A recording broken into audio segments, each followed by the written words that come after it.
Droga e sekuestruar një natë më parë në Elbasan në shpjesë 1, trafiku ndërkombëtar të lëndëve narkotike me përjardhje nga Amerika Latine në të gjithë Ballkanin, ku përfshihet edhe Shqipëria.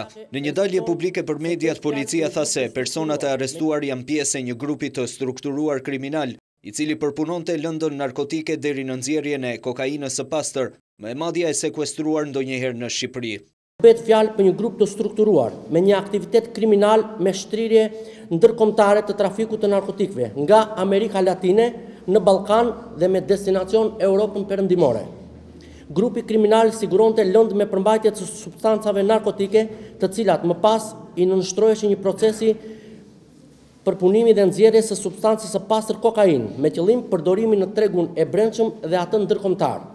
Burime pranë prokurorisë thanë se laboratori bënte ndarjen e kokainës së përzier dhe pasi bëhej ky proces, droga e pastër rreth 96 kg trafikohej jashtë vendit. Mes 11 arrestuarve janë dhe 2 kolumbianë të cilët sipas policisë ishin ekspertët e përpunimit të drogës, por edhe nipi ish diktatori Termal Hoxha, të cilit ju gjendën 300.000 euro në automjet. Për të gjithë të arrestuarit, prokuroria ka vendosur sekuestro të pasurive, ndërkohë që hetimet vijojnë dhe për të tjerë persona të përfshirë.